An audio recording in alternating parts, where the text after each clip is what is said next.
ବାରମାସେ 13 ପର୍ବ ଲାଗିଥାଏ ଅବିରତ।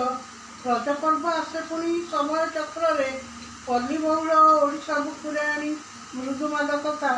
ରଜ ଆସେ ଆଷାଢ଼ରେ ସଜବାଜ ପହିଲି ରଜ, ରଜ ସଂକ୍ରାନ୍ତି, ଭୂମି ଦହନ, ବସୁମତୀ ଗାଧୁଆ, ପୁରପଲ୍ଲୀ ଲାଗିଯାଏ ଆନନ୍ଦ ଉତ୍ସବ। କୃଷିଭିତ୍ତିକ ସମାଜରେ ରଜ ଏକ ଆକାଂକ୍ଷିତ ପର୍ବ। କୃଷକ ବିଶ୍ରାମ ନିଏ, ଭୂମି ବୁଏ ରଜସ୍ୱଳା।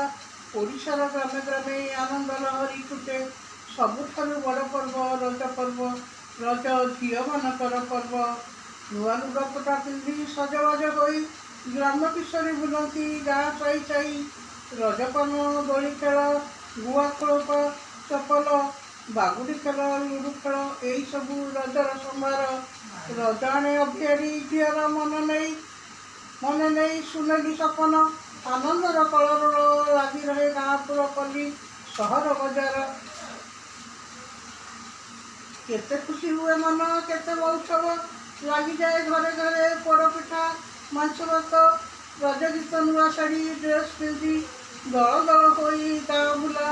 ରଜସ୍ୱଳା ପୃଥି ବିଶ୍ରାମ ନିଏ ଏଇ 3 ଦିନ। ଚାଷୀ ଭାଇ ଆନନ୍ଦ ଉତ୍ସବ କରେ, ରଜ ମନାଏ। ତାପରେ ବାହାରି ପଡ଼େ ଆନନ୍ଦରେ କୃଷି କର୍ମ ପାଇଁ। ବର୍ଷ ସାରା ଖଟଣି ପରେ ବିଶ୍ରାମ କେଇଟା ଦିନ। ଅପହଞ୍ଚ ସ୍ୱର୍ଗଟିଏ ସତେ ଅବା ହାତ ପାହାନ୍ତାରେ। ଏଇମିତି ରଜ ପର୍ବ ଆସେ ଓଡ଼ିଶାରେ। ତମେ ଯେବେ ଭଲ ପାଅ କହିପାର ନାହିଁ। ରଜ ଆସେ ପୃଥିବୀକୁ ପ୍ରେମ ଓ ଶାନ୍ତି ବାର୍ତ୍ତା ନେଇ।